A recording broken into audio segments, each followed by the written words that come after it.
Hello, and welcome to another edition of The Bottom Line, where we take one topic and build a conversation by bringing in various voices, all as we try to help determine the bottom line. Today, our topic is all things Halloween, so in honor of this, happy Halloween. And I'm your host, Trisha Fritz. I'll be joined today by Ashley Antonini, live on Illinois State's Quad to bring in campus voices, and also by Alfonso Serna, live in our Social Media Analytics Command Center, the SMAC, to bring in statistics, trends, and what people have to say on social media regarding this topic. Also in today's show, we'll hear from Hannah Wood, who has some relevant experience with this topic. We'll also bring in a panel of student journalists to get their perspective, and we'll finish out by sharing some of your thoughts and opinions.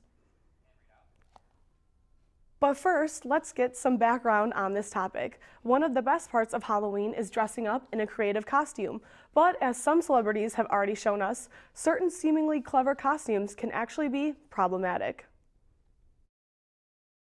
The holiday, which originated with people dressed in costume to ward off evil spirits, has morphed into a day that celebrates all kinds of creative self-expression.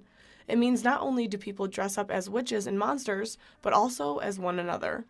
While most Americans look forward to dressing up and trick-or-treating for Halloween, college students have been warned ahead of time to carefully select the costumes they wear in fear that inappropriate costumes or cultural appropriation can come back to haunt them. Cultural appropriation has become a common term on campuses and is receiving broader meaning with each passing year. George Nicholas, a Simon Fraser University professor who studies cultural appropriation, defines it as taking or using some aspect of someone else's heritage without permission in inappropriate, harmful, or unwelcome ways. According to author Susan Scafidi, the safest route to take when picking a costume is following the 3 S's: source, significance, and similarity. Think first about the source of the culture, then the significance of what way you are taking, and finally the similarity of what you are doing. While the Halloween costume options offered are unlimited, the best advice is to be cautious when deciding how you want to dress when celebrating. So with that background in mind, let's find out what Illinois State students and faculty are saying about this topic.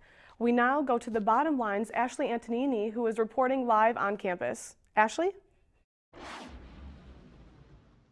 Trisha, I talked to students on the Illinois State University Quad today about Halloween, and more specifically Halloween costumes, and how sometimes these costumes fall into a category of cultural appropriation. Here's what they had to say. I mean, I've seen it. Personally, I don't really mind it because it's not affecting me personally, so. I saw something about like Moana, like kids shouldn't be dressing up as Moana, but like she's an inspiration to other people, you know? So I feel like they're taking it just in like the wrong way and like being almost too defensive about some of those issues. I wouldn't say I see it all the time, but it does happen, and I don't know, I'd say the hate comes from the intent. So I mean, if they mean harm from it, then yeah, I don't know.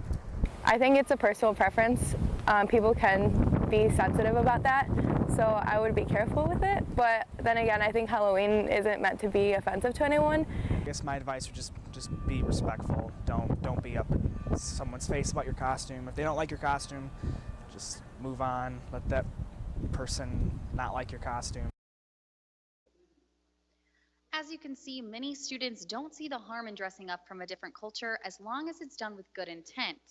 But they all do agree that you should choose your costumes that are respectful to everyone. Trisha? Thank you, Ashley. And now let's add more voices to the conversation, the voices on social media. And for that, we head up to the SMAC where Alfonso is ready to fill us in. Alfonso, what did you find? Thanks, Trisha. So there's a lot of talk on which types of Halloween costumes are appropriate and which aren't. If we take a look at this tweet by Gurge Matz, I believe he puts it best when he says, "As Halloween approaches, it's important to remember some costumes can cross the line of what's appropriate and what's not. What you may see as funny can be seen as cultural appropriation and offensive to others." Now, it's not just everyday people receiving backlash for their choice in Halloween costumes. Over the recent years, a lot of celebrities have been scrutinized, and none more recent than Olympic snowboarder Shaun White, who received a lot of backlash for dressing up as Simple Jack, who is an intellectually disabled character from the movie Tropic Thunder. And here, if we take a look at this tweet from Deadspin, saying Shaun White earns distinction for the first awful celebrity Halloween costume of 2018. Now, White has since came out and issued this statement saying, "I owe everyone in the Special Olympics community an apology for my poor choice in a Halloween costume the other night. It was a last-minute decision. It was the wrong one. The Special Olympics were right to call me out on it. They do great work in supporting so many tremendous athletes, and I am sorry for being insensitive. Lesson learned."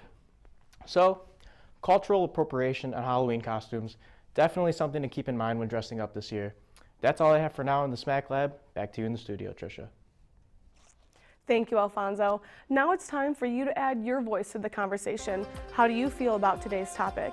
Tell us what you are thinking by tweeting at us at TV10 Bottom Line or post on our Facebook page. Just search TV10 Bottom Line. And at the end of the show, we'll share what you have to say. We'll be right back to bring in the expert voice. What's happening is an Urban Talk